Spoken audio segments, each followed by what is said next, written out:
gentlemen, may I have your attention, please?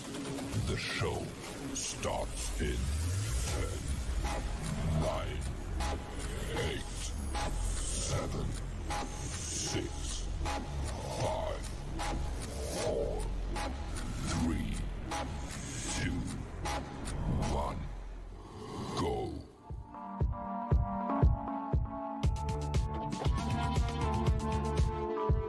They say the human soul weighs 21 grams. So then how much of that is fueled by creativity?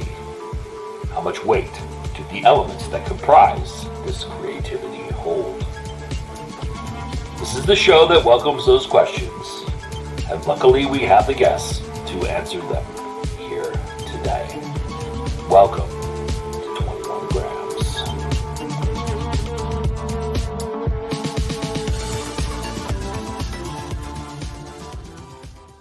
Yeah, hello everybody. Welcome to 21 Grams. I'm your host, Joe Compton, and yeah, this is our season finale, and I could not have thought of a better way to finish this season.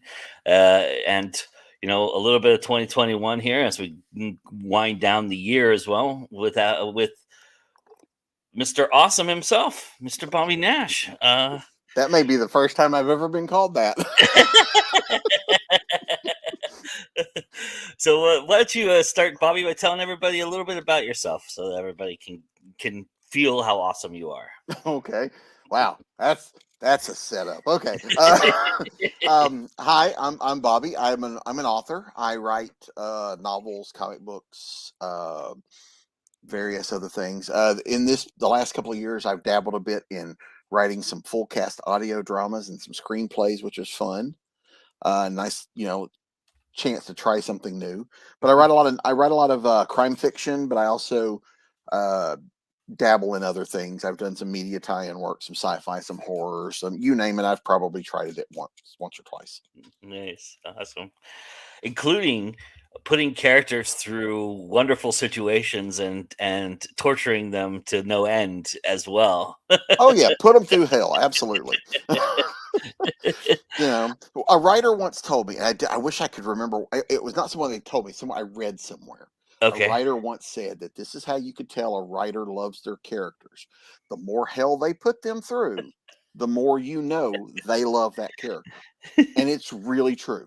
Yeah, I Yeah. agree. Yeah, especially if you're doing a series, because you have to come up with new ways to do it. Especially a series like Snow or your detective series where you kind of you have different scenarios in different books and things like that. So Yeah, because if they're happy all the time, the reader's going to get bored. right, yeah. This isn't real life. I'm curious though, where do you like to start with a character's journey in the first book? Are you kind of the mindset of starting from the beginning? Do you like to start after a tortured event? Where do you kind of like to play with your characters right off the bat? I always love starting my stories with what is it, in media res or with some action. Uh-huh. I've rarely, I'm sure it's happened a couple times, but I rarely start a story with the guy wakes up in bed, oh, it's good morning, has a nice breakfast, and then goes to the office, and then crap happens. Usually, I start out with I throw us in the middle of something. Mm-hmm. It could be the inciting incident, like in Evil Ways. It starts out with an action sequence that sends the result of the action sequence sends the character off in a direction that takes him into the story. Mm-hmm. But it's a way for us to meet the character in progress, in Mm-hmm. action, doing something, as opposed to me going, hi, meet this character, he likes let's just see him in action, get to know him, and go right into it. And then that's what I like to do when I write. When I Mm-hmm. create the characters, I create characters in a very weird way. Well, it may not be weird. I think it's weird. I do this free writing thing when I come up with characters. Mm. I will start, I'll come up with a name, and sometimes that name changes because I've learned that if a name comes to me too easy, that means I've probably heard it somewhere before and Yeah. shouldn't use it. I learned that after the fact that Evil Ways, the main character's name is Harold Palmer. Totally forgot that there were movies with a guy named Harry Palmer. And so thankfully I never called him Harry in the book. But, I was like, I got to be careful about that in the future. But I will start with what I know about him. And usually, sometimes I will take a real person, like I'll say, this is a Joe Compton type character, and I'll start with you. Okay, I know Joe. Okay, you're the base, and then I'll build on that. So maybe he sounds like you, or he has your personality, or something about you that would be the starting point.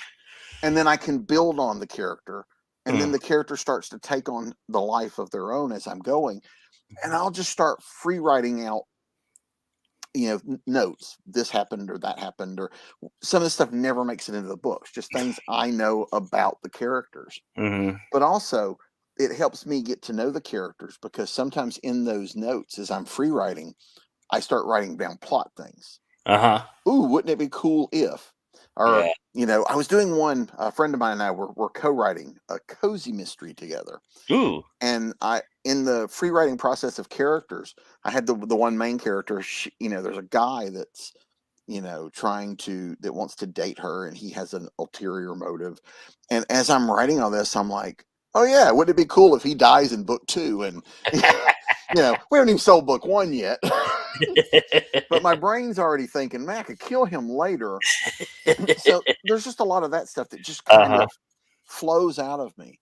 And then sometimes you discard some of it. Like I said, some of it never makes it into the books. And, but it's stuff that helps me get to know them. And so once I get to know my characters, they do feel like real people to me. To where, like, it's if I had a conversation in my head with them, I know, which makes me sound as a little sociopathic there, but if I had a conversation with them, not to the writers that watch this, it's you get to know them well enough to know what they'll do, and that's when they start telling you, no, I would never do that, or wouldn't it make more sense if I did this, because that's just who the character is. And so that's where I like to start, is really getting to know them. And if you there's it's a short story, but there's a funny little bit of how I learned that trick. When I was writing my first novel, which was Evil Ways, I'd written a crappy novel that was, but the one that was my first sold, I was writing it. I decided to take some night classes. There was at the University of Georgia, there were these non-credit classes in the evening classes. And there was a class called Murder and Mayhem for Fun and Profit. And it was about writing mysteries and thrillers. And so I was already writing this. I'm like, oh, I think I'll take this class. Maybe I'll learn something. Because really, I had no idea what I was doing. I didn't know it, And so part of the class was reading your work in front of the class. And then you got instant feedback, not only from the teacher, but from the other students.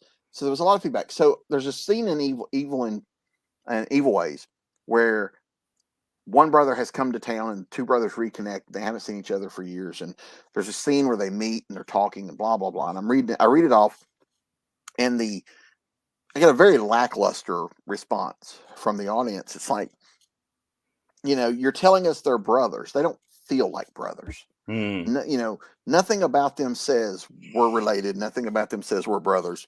And so, excuse me, I took it. It kind of sat with me. So in the week until the next class, I tried to figure out how to solve that problem. And that was where I realized, wait, I have a brother.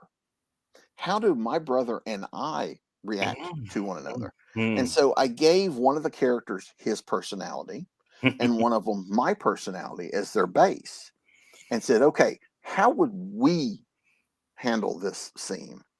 And so I rewrote it as if we were talking to each other, reread it again the next week to a much more favorable response of, okay, now you don't even have to tell us, we feel it. And that kind of stuck with me as you getting that interpersonal relationship of, that feels real. I guess that's where the write what you know comes in. Yeah, right. Yeah, building the character in a, like you said, it makes them more human for you. Mike says that he does this as well. He has solid notes that don't make the cut. Yeah. Yeah, lots of. It's like a big info dump that Yeah. I can cherry pick because I like to release details in the story. Hmm. Even if they're not important to the story, Yeah. but like the character does something, or Hmm. it just helps make them more well rounded. But you're also not beating the audience over the head with it. It's just kind of, hey, oh, a detail. Having written in both genders, does your approach change for writing a woman as it does a man? Not really. It's all about getting in their head. Hmm. Um, so still it's the thought process of that character, it's the feelings of that character. I Hmm. don't try to think, okay, this is a woman character, so we're going to be more this than if it was a man. It's just like, now this is this character, Hmm. this is this story. Now how they react to the stories would be different because the Hmm. characters are different. Like if you drop a man, one of my male characters and one of my female characters into the same plot, you will get different stories just because those characters would react to the plot in a different way. Hmm. So it's more of that. It's more getting to know them, and if you get to know the character, then it kind of that makes it a little easier. Do you base it off of real women that you've met in your life too? Well, yeah, at the base, Yeah. not all the time, but a lot of times it'll be base Mm. things. Like it may not be like this is going to be this person. It may just be, I know somebody that's got this manner of speech that's Mm. just perfect for this character, Mhm. or a mannerism. Mm. I love mannerisms. Sometimes you take things from that, like, there are people that do this a lot. There are people that, things like that, that you can build the bits to express things without going, he felt, uncomfortable, or the Yeah. situation after a few times of me going, he rubs, when he's rubbing his chin, he's trying to solve the problem, or so there's different mannerisms and things like that, and a lot of times those will come from people watching or Mhm. seeing how other people do things. Mhm. People have nervous tics, um different things like that, where it just, what works. um there's a reason. My hair will, as you can tell, my hair does not stay combed well. Snow has that problem. Okay. I'm working on the sequel to Deadly Games now. There's a reason that Detective Bartlett walks with a bit of a limp, because he has a bad knee, because I know what that feels like. So there's a little bit of those type of things you can put in there to just make it feel more real, that these are real people, not just cardboard cutouts. Mm. Mike says he was reluctant to try writing from a woman's point of view when he started, but once he started overthinking things, it seemed a little bit more natural. Yeah, I it's one of those things. I think of the character Uh, more than the gender. It's like, okay, today I'm writing Domino Lady. Great. How does Domino Lady act? mhm. And then that's what I go with. Great. Today I'm writing Snow. How does Snow act? And that's, I never go, okay, got to write a woman today. Let me get in a woman's. No, it's getting the character's mindset, and that helps. Now, is there a difference in the way you approach a character if it's an open-ended series like the Snow series where you don't have a set amount of books you're going to do versus a character that you might be doing like a trilogy for or a set amount of books? Do you base different things do you pace it differently? How's the approach when you're dealing with characters in that respect? Well, I kill a lot fewer if I'm planning to do a series with them. Uh, Yeah, it's they survive things I might have killed them off in something if it was a standalone.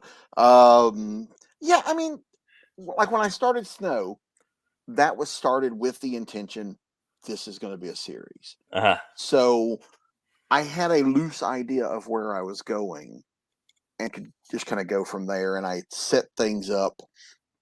I set things up in a way that there's kind of like with a TV show. When a weekly TV show, there are standing sets Mhm. that they use over and over and over, Mhm. because it's that to familiarity and money and Mhm. all that. I don't have to worry about money and designing sets of where these characters go, but I have standing sets for Snow. Mhm. His apartment is there, the garage is there, the Archer's house, things like, so I can do stuff in those locations, and that is a good carry through for people. If Snow was in a different place in every book, you know he's still out there and they can still be good books, but I like having that, knowing that it's a series. I want some of these things to be familiar going Mm. forward. You Mhm. know, it's like I love the Harry Bosch novels that Michael Mhm. Connelly writes, and in every one of them, we're in Bosch's house on stilts overlooking L.A. at least Mhm. once every book, and that becomes an important setting. And so you expect it. You're looking for it. You enjoy going to visit that location in the books. So doing a series, I plan stuff like that. Mhm. Um, and then other times, some they're more open. Some you don't know are going to be a series. Or certainly when I wrote Domino Lady for the first time, I had no idea I'd write her ever again. Mhm. Um, Evil Ways I'd always intended to be a series, but there was 15 years between book one and book two. So Mm. and book two is not actually out yet. It's coming out in January or February. So, but my original plan was that I would do a Harold Palmer book a year. Obviously, Mhm. that didn't happen. Things have changed. It's not that it's not anything with the characters, and I hope to do a book three, but he, unlike Snow, he's a character I don't need to do as often. Mm. I could tell a story with him that jumps a few years or things like that. Whereas Snow definitely has that TV feel where it's like the first six books cover a year, Mm. and so like from book five to book six, I think a week happens between them. Oh, neat. So So because you kind of Jack Bauer him a little bit. yeah, because in book five takes place on New Year's Eve and New Year's Day and a couple days after New Year's. A week later into the new year, he's dealing with the after effects of that story. And so Gotcha. it's just a week later. And so I can kind of play with that, and I don't have to age him real time. I can, Mhm. take it at a slower pace. What do you think are key characteristics to your protagonist, and even maybe even your antagonist, because they're such pivotal points in roles in the books? What do you think are key elements to to surviving, to making making their stay a little bit longer? Give them longevity. What do you look for in a character to have that ability? I think there has to be something in both the antagonist and the protagonist. There needs to be something you either like or identify with. Mm. Do you, in that, and I don't say that it's like you have to like this villain because they can Mhm. be repugnant, but there's something about them. Like I love to use the example of the Elmore Leonard and the TV show Justified with the Raylan and Boyd connection. Mhm. Boyd is an absolutely evil guy, Yeah. but you like him. There's something about him. You root for him to kind of succeed at times, Mhm. and because you've gotten to know that character. No character is 100% good or evil in the real world. And so I like to have things about him that you like. I want Snow to be the guy that Snow's the guy I want you to want to go, man, I'd like to go have beers with that guy.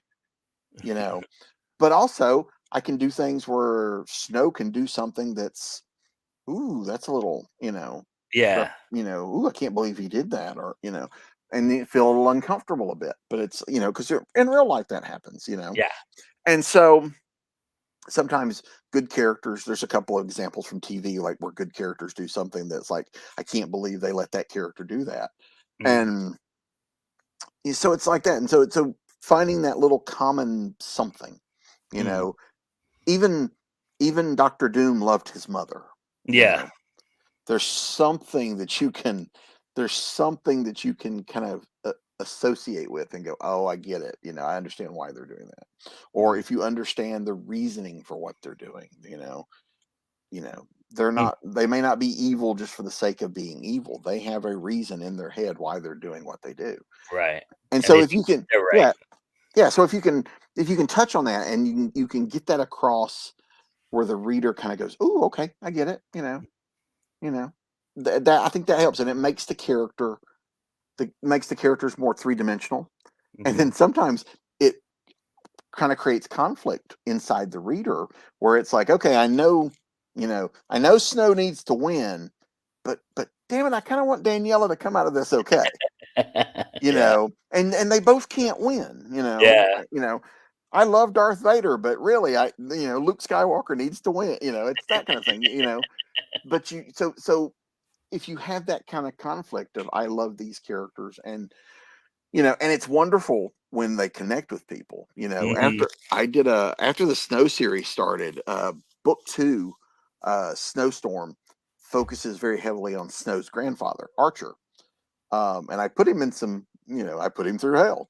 And I got more letters about that one going, don't you dare hurt this guy. you know and it's become one of those things where it's like that character has resonated with readers to where they're like, ooh, I love this character, don't do anything to him, which of course makes me put him in more danger. Right. And so yeah, but yeah, so and sometimes that's out of your control, because Mhm, you don't know what characters are going to connect with readers and which ones mhm, aren't. I don't know which characters are going to connect with me and mhm. which ones aren't. In the Snow series, for example, and this is going to be a bit of a spoiler, so I'll do this when I'm done if you don't want to hear. Um, the villain. This is where we're starting. The villain in book 1, Miguel Ortega, the plant. He's the villain. Uh, he's dead in at the end of book 3. Mm, This was not my plan. He was mm, supposed to be the villain through book 6. He's dead at the end of book 3. mm, But what that did was that allowed for another character who was a smaller character to become a bigger character in the story. Okay, that's mm. the spoiler part there. You can come back now. But um it but that it came about because this one character who was a smaller character who did not have as big a role said, no, I need that. This is what I need to do. And Mm, that character kept pushing to the forefront that made things happen. That's how we end up with the Sheriff Myers series. mm, Sheriff Myers was a secondary character at best in Evil Ways. And at the end of it, I never expected to write him again. mm, And then when I did Deadly Games, I had invented this town of Summersville in Evil Ways, just because I felt, I just want to build my own town. nice. Never expected to write it again, but when I was doing Deadly Games, which takes place a lot in Atlanta, I needed them to go out of the city into a rural setting. Mhm. And so I'm like, hey, you know, I created this town. We'll use that town. And so as I'm writing it, this little voice in the back of my head goes, wouldn't this be the point where you'd call the cops? And and I was like, no, I'm not using them again. And it's like you write a little more, and it's like, really, you should call the cops right about now. And so they ended up in that book as well. And the Sheriff Myers character just ever so often would pop back into the back of my mind and go, you got a story for me? And it just took until I found a story that worked for him. I didn't want to just put him in Mm, any old plot, because not every plot is for every character. And the In the Wind plot, I had two different, and this happens to me a lot too. I get plot ideas and I have them like in my head or in a notebook. And In the Wind came together from putting two of those together. Neither of them on their own felt like a Sheriff Myers story, but when I put them together, suddenly it's like, ooh, okay, this happens in Somersville. It's a Sheriff Myers story. nice. And so at that point, I knew this was a good story for this character. And so Mhm, yeah, so I can't, not every story, not every plot, like Snow wouldn't work as well in the Wind plot. mhm. So I try to make sure it's the right plot for the right character. Ancillary characters are super important when you're developing characters and pushing them forward into into the next book, into the series, and having them grow from things too, because you can't just have a hero and villain. Like you said, the reader would get bored with that aspect of it too, so you have to have some layering and some colorful characters. But that being said, you mentioned, that a lot of these characters, they push their way through. Are there characters that you were hoping would push their way through that didn't, and you had to kill them off? I mean, you don't have to give away their names or anything, but Right. is that something that happens a lot for you as well? I have killed a couple of characters just because it felt like it was time for them to go. Yeah, but again, it's all part of the story. Sometimes they'll just go, we've reached the logical conclusion. You got to go. Hmm. And with series too. I mean, there's a danger of trying to feel like you have to give every character equal time in every book. Yeah. And I don't, like I tell people, there is one main character in the Snow book, Snow. Everybody else is a recurring guest character. So he has a grandfather, a father, a brother, a sister, his best friend, two friends, his people he used to work with. They're Mhm. in and out of the story. The only person that's been in all six is Snow. They're not all in every book Mhm. because not every story needs them. Mm. And I like that because I don't want to put scenes in there with Snow's brother that have nothing to do with the story, because Mhm. then it just pulls you out of the story and feels like filler. So those characters, they're still important. They're Mhm. still they're still, fully developed characters. They just don't need to be there in every situation that Snow gets into. I kind of, I've said this before. I kind of base the premise of Snow on, like, I love the like TV shows of the 70s and 80s, the PI or the cop, Mhm. MacGyver or Magnum. Mhm. They're by themselves most of the time, Yeah. but the others are there when they need them. And that's kind of what I went with this. It's like Snow's there, but when he needs somebody, they're there. They'll come in, they'll help him with whatever, and they're still important. Or sometimes they're just together for a scene, and that's it. Mhm. So playing with that, helps. And doing that in a series works better than if it was just one book at by itself. Mm. How much do you view the setting as a character to help along the other characters? Well, Summersville is a real place. It's very similar to the town I live in, with a few extra things I wanted that my real place doesn't have. Mhm. So Summersville has become very important. It's become a bit of a linchpin because Snow lives there. Mhm. Sheriff Myers is the sheriff of there, and then both Evil Ways and Deadly Games happen there.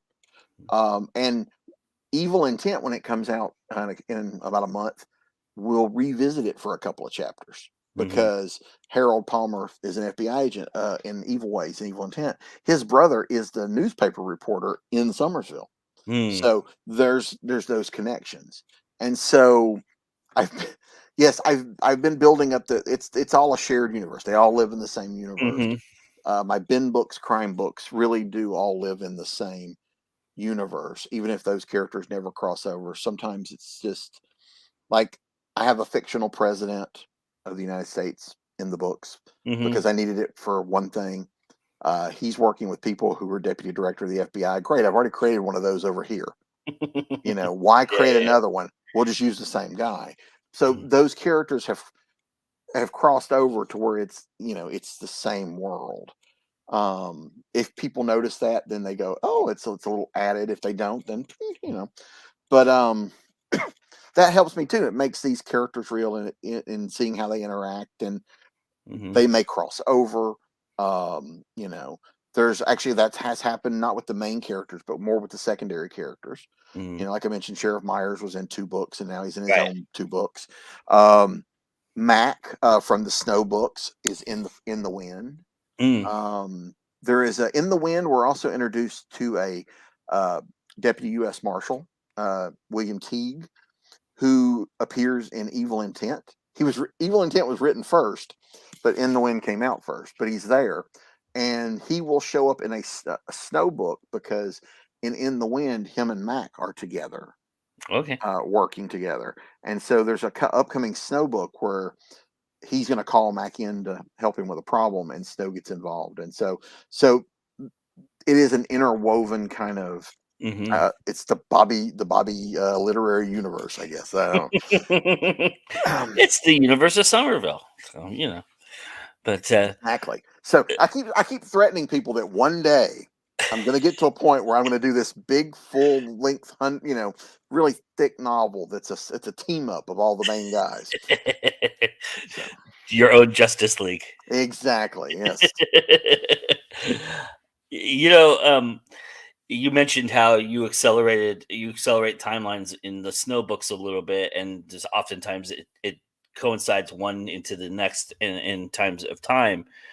I'm curious as far as the character's growth goes, because characters for series like this, if they don't mature, if they don't grow in some manner, if they don't learn from their mistakes, kind of idea, they also get stale. They Mhm. can get stale real quickly. And so I'm wondering how much you're thinking about that, because it is accelerated timeline too, where it bleeds one into the next. Is it? Do you incrementally have to kind of plot that out a little bit more intricately than you would have if you had extended some more time between the two books? Yeah, sometimes. I mean, yeah, you don't. I want my characters to grow. Hmm. And we do acknowledge that there is passage of time. Certainly, in the snow books, there are, to use the Doctor Who term, there are fixed points that are, Mm. these are very important points. Hmm. Snowfalls opens with him getting shot and left for dead. That is a sticking point. Yeah, sure. That's a milestone in your life. There's before I got shot, and there's after I got shot. There's so that's a point. There's what happens in book 5. Someone very important to Snow dies. Hmm. That comes a point of before and after. Hmm. So those I do set those. What I have to sometimes be careful of is I'll start writing something and go, oh, it's summer. And then I write the next one and go, oh, it's winter. And I'm like, well, shit, several months have passed. um, or change it, Yeah. or then like I wrote book 5 starts on New Year's Eve. And so knowing that book 6 needed to happen close to it, because when I first started, I swear I wrote in there, it's spring. And I'm like, no, it's only a week. This Because if it's taking him this long to do this, Yeah. that's a problem. It needs to be a week later. Okay, it's winter. And Mhm. so you have to kind of be careful of that, because we as writers are terrible with things like that. Oh my Mhm. God, writing things Mhm. that are happening, chapters that are happening on multiple coasts at one time. Yeah. It's not always dark at the same time. Yeah. I've done that. I have screwed that up. I'm sure if you, yeah, see, we've already got. I've done that. I'm seeing it in the comments there. I'm not. I knew I couldn't be Yeah. the only one. Right. It's you have to remember because you don't want to just say it doesn't matter what season it is. Yeah, yeah. Because if you look, like I said, if you live in Georgia, it's hot as hell most of the time. Yeah, and Or humid. it's humid, or it's so that Yeah. you play with those things. And excuse me. And so yeah, you have to remember when it is, where it is. But I can also then go, you know, with Evil Intent, because it is 15 years later. I decided originally my plan was that Evil Intent was going to take place 2 months after Evil Ways. Mm. I decided that won't work now. So it takes place 6 years later now. I didn't go the whole 15, but it did change things because he has a young child Mm, that now had to go in and adjust that child's age and how that child acts. mm. Because a person can age 6 years and you don't have to change that much. A child, you know, Yeah, 6 years is a drastic. huge change. Yeah. And plus, I had started it way back then and put it on a shelf for a while. So changing a lot of technology, Mm. like she had like there was a point where somebody had a Walkman, I think, and I was like, yeah, well, no, or why didn't they have a cell phone? Oh, wait.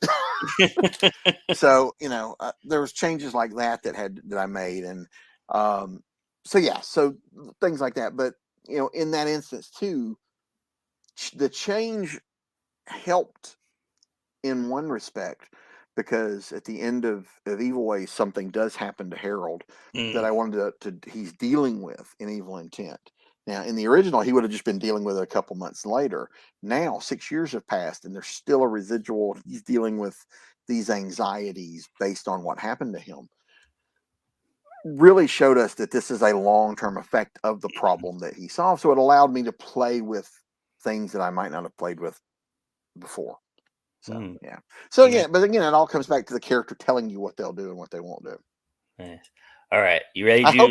hope that answered the question. Oh yeah, absolutely, absolutely. All right, so on this show, I have a little segment for rapid fire questions. So, are you ready to do some rapid fire questions real Rapid quick? fire. All Yes. right.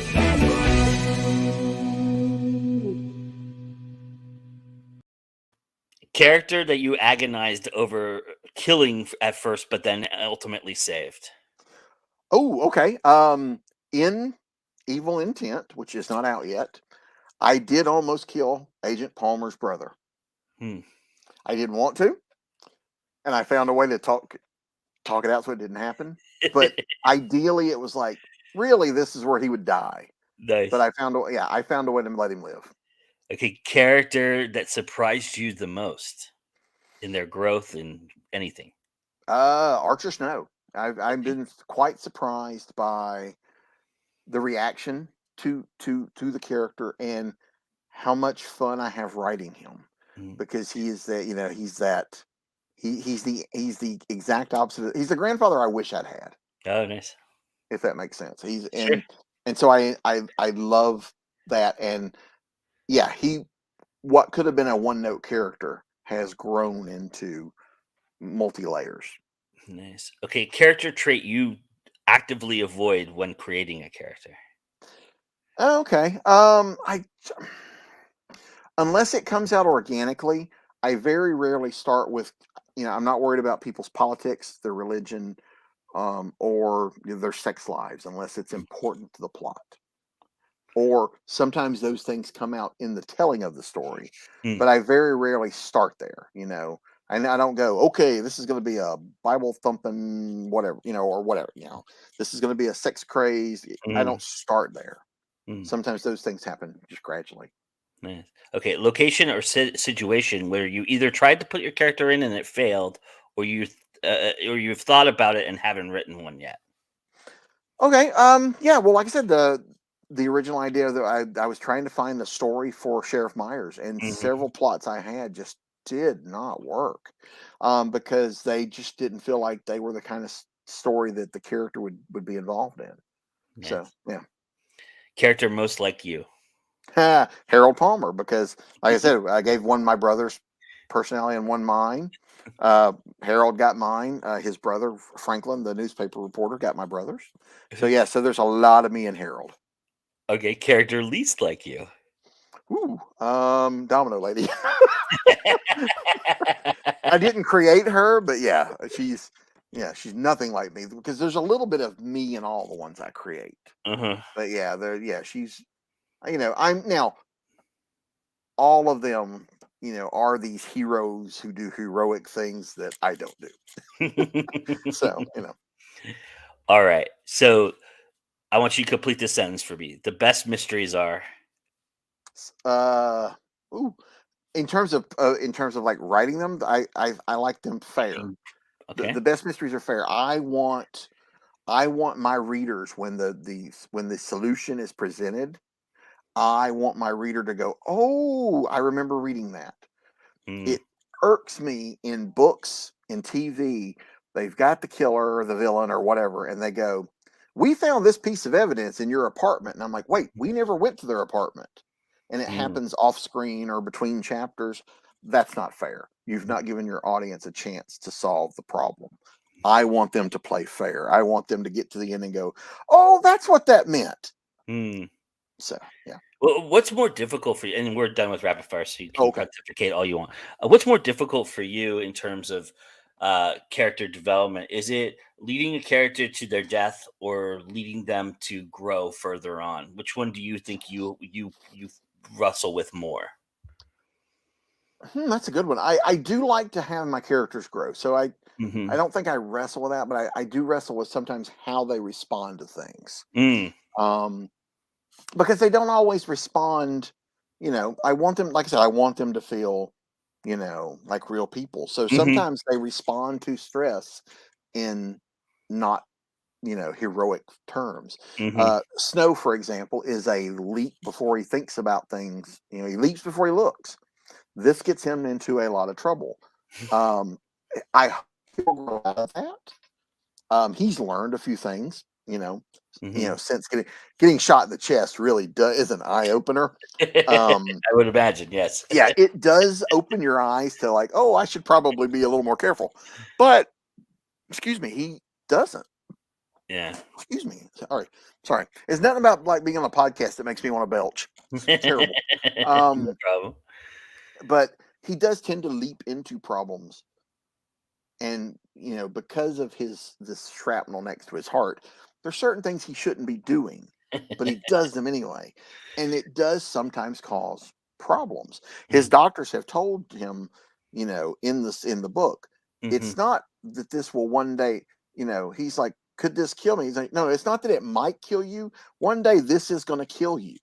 You mm, know, there's almost a ticking clock on him, because if you don't stop doing what you're doing, you're going to cause this stuff to move, mm, and it's going to kill you one day if you keep acting like this. And he just keeps doing what he does.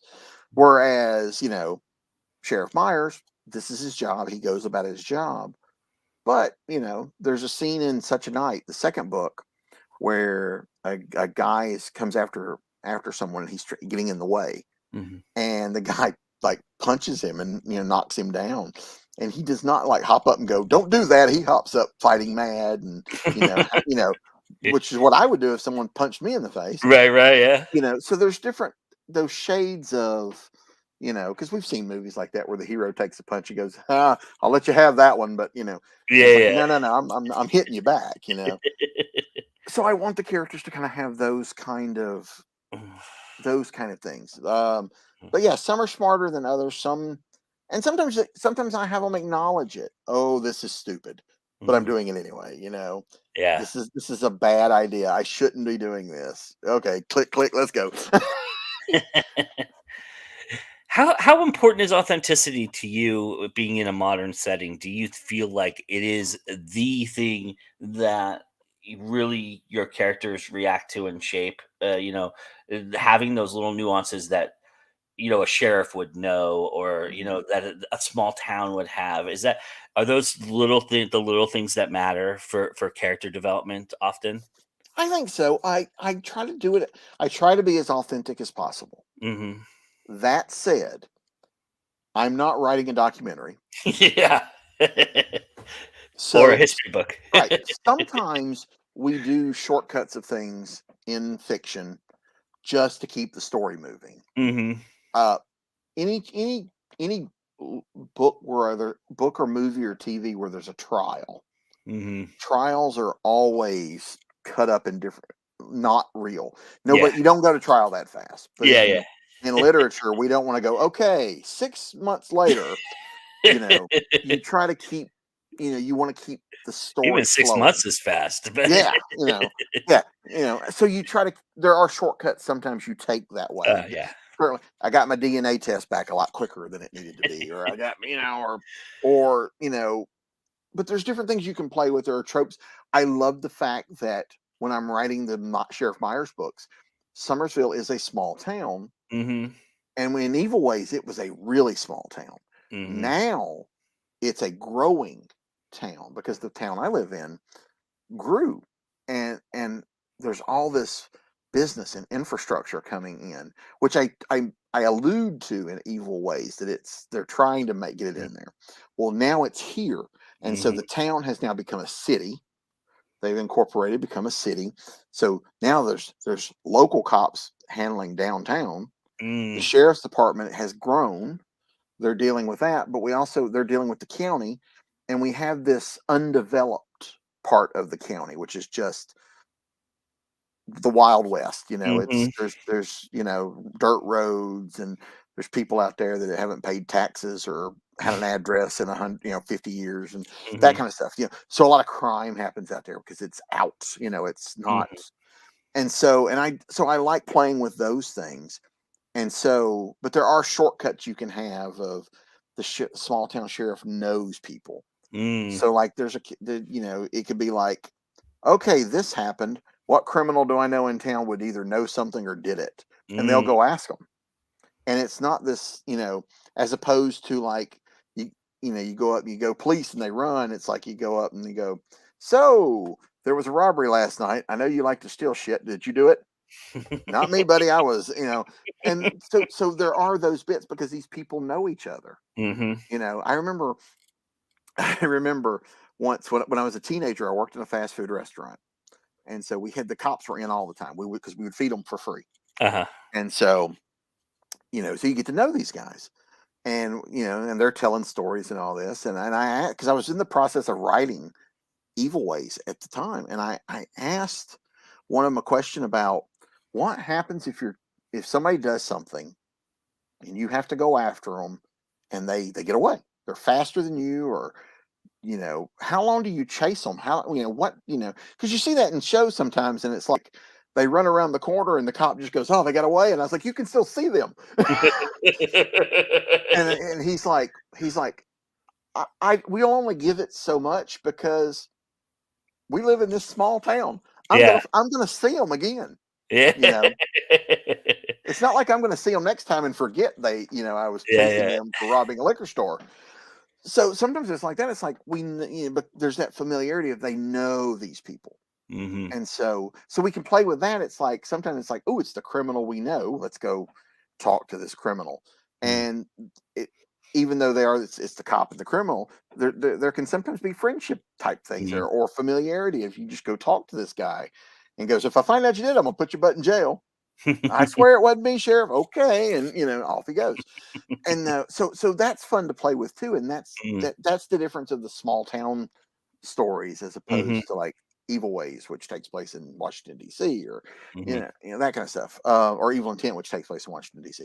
There's more of that small town interconnected politics. There's a lot Sure. more characters that you know the sheriff he has to deal with the county commissioners and the mayor. They're giving him the mayor. They've gotten them more money for more deputies and new vehicles, but the sheriff still drives the same beat up old piece of crap police truck he's driven for years, and they're Right. upset because he won't drive the new one. And he's like, this one still works. They know it's me. And so there's things like that I like to play with that helps set the tone of the town, Mm-hmm. and that way they're also not interchangeable. I Right. couldn't Sure. just I couldn't just drop Harold Palmer into something a Sheriff Myers bit because it wouldn't work Mm. because they're very different characters. Yeah. How much do Easter eggs play a role in character development and storytelling for you? I love Easter eggs. I've written a lot of stuff for various publishers over the years. I've Uh-huh. done a lot of the pulp work. I Yeah. think we've talked about this before. A lot of stuff set in the 30s, 40s, 50s. Domino Lady, Mhm. the shadow, not the shadow, the spider, the Avenger, et cetera, et cetera, et cetera. The pulp guys fought mobsters a lot, Yeah. and so I was inventing mobsters for different publishers or for different characters at different publishers. And it Nice. was kind of like the same thing I said earlier. It's like, why am I creating new ones? I've already created 3 families worth. I'll just keep using them. And Yeah. so if you go back and read all of those, there's a mob war going on in the background, told out of order because, this publisher puts out a book set in the 30s. This book over here set in the 50s. Then we do one in the 40s. So they're out of order. Right. And so it's this whole big, it's just in the background. If you don't notice it, if you don't read them all and you don't notice it, it doesn't hurt the stories. But Mhm. if you've read multiples, you go, wait a minute, that guy was also, well, I tie that. So Snowstorm, or yeah, which is book 2, Snowstorm, deals with the kidnapping of a mobster's granddaughter. So in Snowstorm, you find out which family won the war because they're the ones still standing. So I Nice. used like an like a descendant. Mhm. Things like that. They're just fun for me. Uh, in Lance Starr, which takes place in the 30s and 40s, there is a G-man that they deal with, a government agent named Agent Palmer, Mhm. who is the grandfather of Harold and Franklin Palmer from Evil Ways. Nice. I know that I've made I've made no secret of hiding it. But if Yeah. you don't know that, it doesn't hurt the stories. Yeah. It's just fun for me that, oh yeah, these guys met. And so little things like that. So sometimes I'll put in those kind of Easter eggs. So like if someone needs to charter a private plane, Mm, or they're like the FBI is trying to find out who's chartering a plane, and they're calling different charter services. They may call Starfield and ask, mm, because that's still around today. Or mm. it's just little Easter eggs like that that are fun. I love stuff like that. Some of it's sneaky. It's like you mentioned just something happening. It's just something that happened in a movie somewhere, and it's like it doesn't have to be overt. It's just fun stuff, and people find it and they go, oh, that's clever. Or they find it and go, that's dumb. Why'd you? It's go either way. Mhm. What is your favorite characteristic to subvert? What one do you like to play with the most? I I really I like to poke holes into the perfect character. Nobody's Mm. perfect. Mhm. There needs to be something. And it doesn't have to be something bad. It could just be something small. Like Mm. for instance, my brother hated his middle name. So granted, for his entire life, that's what I called him. Now I didn't do it publicly. I didn't do it to embarrass him. Mhm. But when it was just us around, that's Mhm. what I called him. He hated it, but I did it. It turned, eventually he got to accept it. It's okay. It's a thing. Sheriff Myers, in Summersville, the medical examiner hates his first name. So the sheriff, every chance he gets, calls him by his first name. It's just little things that makes the character, okay, you're being a bit of a dick, but you're still a lovable dick, Yeah, yeah, It's that kind yeah. of thing. Mhm. Sorry, I shouldn't be using, I don't know how much language I Yes, should be that's using fine. there, but That's it's, fine. but it's, that little things like it. So they're not just perfect people doing perfect things all the time. I want them to feel real. And sometimes when you do things real, you're a butt. Yeah, right. I have my moments. Yeah. I can be a butt when and so therefore so can some of my characters, because it's fun, and I think for the reader, or at least I hope for the reader, that those are fun little touches, that things that could happen from book to book to book that I Mhm. don't have to explain. I don't have to keep going. Oh, he hates his first name, so we're calling him this, and he just does it, and the readers that are following along, it's a little nugget for them of Mhm. something that they know what it is. And so I love doing stuff like that. I loved retouching on things. There's a there's a thing with writing, what we do, and that where there's a lot of repetition, Yeah. because not because you want to be repetitive, but there are things you want to just get into, Yeah. the mindset of the reader. And so things like that, mentioning certain locations, Mhm. in both of the sheriff, and in Evil Ways, in both of the Sheriff Myers books, and in Deadly Games, there are I talk about certain stores or Mm. certain restaurants in Somersville, Mhm. because I don't really have to go into detail, but if I just mention, oh, we're going to meet over at the blah blah blah blah, the Kettle is what it is the big restaurant, the big local restaurant in Somersville. It's like, we're going to meet at the Kettle. If you've read the other books, you know what that means. If you haven't read the books, you still get that it's the local restaurant, Mhm. but it means more if you've seen it elsewhere. So I kind of like do it using same locations. I have a map of Somersville made up of what's Nice. where, because I want to remember things. If I say something, oh, there's You don't this wanna kind be of going store. east when you should be going west, basically. Exactly. Or yeah, there's this. I mentioned in one, like, there's a clothing store next to the Kettle. I Mm. don't want to go 2 books later and go, man, I wish we had a clothing store in this town. I want to be consistent of what's Yeah, there.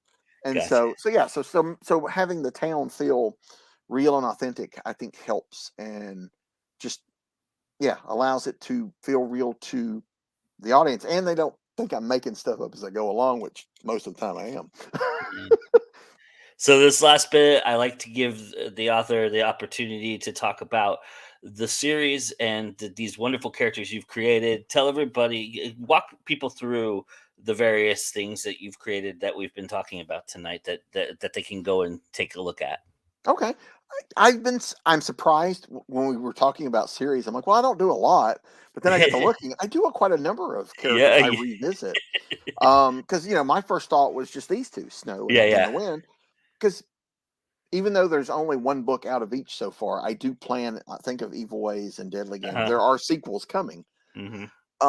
But Snow, there are 6 books in the Snow series that I wrote. Hmm. There are 7 shorts that we did as Snow shorts, which we put out Hmm. as ebooks. But then we collected those. So there's 2 collected of those Oh, nice. of the short stories, where so 3 different stories by 3 different writers in them. So that's become its own series, and we're doing. There's more of both. I'm already working on book 7. There are more Snow shorts coming. Nice. Um, there's actually a full cast audio short coming next year. Oh, That if it cool. does well, I hope will springboard us into more. Nice. A publisher out of the UK is doing a. I wrote some stuff for them this year, but they're doing a thing called prequels as part of their season 2. And so Nice. they've come to writers who have series and says, give us the 15 minutes before book 1, or Nice. give us something before book 1. Uh-huh. I'm giving you the 10-15 minutes that leads up to book 1, Snowfalls. So Fantastic. yeah, so that was fun to write. So that's coming. So there's more of that kind of stuff on the way, and we do the collected and blah blah blah, and the audios and the etc. I want to do a Snow comic so bad it's not funny. I just takes money I don't have Yeah. to pay an artist and all that. But I want to do a good Snow comic so bad. Um, Sheriff Myers. We've got 2 books out now. In the Wind, which you see the Uh-huh. poster there. Well, the second one's not technically out yet, right? Second one's out. No, here it is. Okay. Okay. Yep, second one is out. It's been out like about 3 weeks, 4 weeks now. Okay. Okay. So yep, the second book is out. I do have a third book in production. I have plots for 5 so far. Nice. So hopefully that can keep going. I've been very surprised, Mm, pleasantly surprised by the reactions to these 2 series from readers. nice. Because you never know. Yeah. I thought, like I said, back when I thought Evil Ways and Evil whatever was going to be my bread and butter, Uh-huh. and here we are, 15 later. So just getting to book 2. So it does. It's weird. You never know what's going to grab Yeah. people. Yeah. But I do consider Evil Ways, Evil Intent, and Deadly Games and Deadly Deals, which I'm working on now. Mhm. I do think of it as a series because I do intend to do more. I Mhm. just probably won't do them quite as often. Those will be. I think of these as TV shows, so you Mhm. get more shorter ones, and I think of those as movies. So Yeah, I got you. you get a bigger story, but you don't get them as often. Mm. Those are the So Harold Palmer yeah, stories, right? Harold Yeah. Palmer thrillers, and the sheriff, or the John Bartlett Benjamin West is Mhm. Deadly Games and Deadly Deals. Mhm. Now those are the series that I created. You Mhm. know, I've also written. Oops, there's your Domino Lady. I've written, God, 7, 8, 9 Uh-huh. Domino Lady stories. There's Yeah, more a lot. coming coming year. Yeah. So I don't see any end to those. There's so and I didn't create that character. She was created before my grandparents were born, you know. Um, but I fell in love with her the first time I was offered a chance to write her. Uh, the publisher obviously likes something I did because they keep inviting me back to do more. Mhm. And so yeah, I'll write Domino Lady, until they tell me to stop. And Lance Starr is the same thing. I didn't create Lance Starr. I helped, but I didn't. Mhm. It was not just a all out of my head creation. But I've written, we've written 4 anthologies. I've written like 2 or 3 novellas, a comic. There's a novel in production now that'll be out in 2022. So yeah, so it's fun revisiting those characters over and over and kind of spearheading them Mhm. and setting a course for them. So like even with Snow, with these Snow shorts where I have other writers coming in, Yeah. we're still slotting those around the main story. It's like, I'm like, here's the characters you can use. You can't use this character I'm going to deal with that character, or you can't do this or you can't do that because that's going to happen in the regular books. Right. So there's a lot of that, but there's a lot of fun to be had playing with those characters. I get new ideas for future stories every time I'm working on one. Mm. And so like a character will say something and you go, let me make a note. I'll follow up on that later. Nice. Because because sometimes you get ideas just as as the creativity is flowing. Yep. It's like they say something, they do something, and you're like, oh yeah, that's something later. Or secondary characters go, I want more time in the sun. Mhm. That's how like I said, the U.S. Marshal that was just a guest star is going to take a bigger role, and I have a story idea for him by himself. Nice. In the Snow books, there's a character called Brooks who he used to work with. I have a story now that's a Brooks and his brother together standalone story. So it's like this world kind of grows, and these characters want to keep playing. So hopefully I can keep doing them. Hopefully more people will read them. That's the hard part. As Yep. an indie publisher, I enjoy the crap out of writing these things, but I need more people to buy and read them. Yes.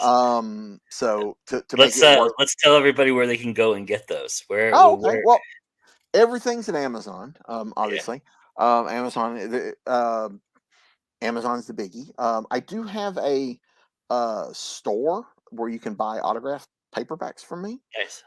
It's a Square site store. It's on my website, bobbynash.com. It's right up at the top left corner. It'll say store. You can click it and go there. And if you buy books from me, I draw on the envelopes. I don't know if you may have followed me on social media. You see all the time. Like, here's one I've just done. I haven't sent out yet. That's going to be Yeah. that's going to be on the envelope for somebody's book. It's a little freebie that I just toss in there. So I do that. Amazon, like I said, Amazon. The Snow books are available in paperback individually. Every 3 we collect in a collected edition. Sorry, I brought visual aids. Look at there. They come out in novella form, but every 3 we collect in a larger trade size. There's also hardcovers of the trades. Oh, nice. So the second trade, because book 6 just came out, the Mhm. second trade should be out in a week or so. And there'll be a hardcover of that. We are talking about doing a hardcover omnibus that'll have all 6 in one hardcover with Wow. that cover. Crazy. It's just a matter of getting it done. It's it's all a little work stuff. But yeah, you can find all that stuff there. Amazon, all this. There's audio books. We try to do audios of everything, print, ebook. Try to get in as many in many forms as possible. But bobbynash.com has the links to everything. ben-books.com is my publishing company. So if you want to see just the stuff I publish, that's there. abrahamsnow.com is Snow's website. I gave him his own website. Nice. And just because there were so many, it was like, it made it a little easier to share all that on one site. Sure. And then, like I said, Amazon, Barnes and Noble, etc., Audible, etc., etc. You can find them all there. I'm all over social media. You can find me at author Bobby Nash on Facebook. I'm at Bobby Nash on Twitter, and I'm Bobby Nash Writes on Instagram. And I also have a Patreon page where I do serialized books. Like right now, I'm doing Deadly Deals and the Lance Starr novel, a chapter Oh, a nice. week. I'm doing a Cool. chapter a week on Patreon until they get finished and come out. And that's patreon.com/Bobby Nash. So Awesome. yeah. And links for all that's at bobbynash.com. So Mhm. And they're also in the description, so everybody can go check those out. And Mr. Nash, I could not have thought of a better way to finish this season. So thank you so welcome. much for being here and doing this, and really appreciate it. It's always awesome to talk to you. This was I fun. really, awesome. And remember, everybody, it's always time to go indie now, and we'll see you soon. In fact, we'll see you on Friday night. We got Joe's Bar on Friday night, so everybody come and hang out with us. So take care, everybody.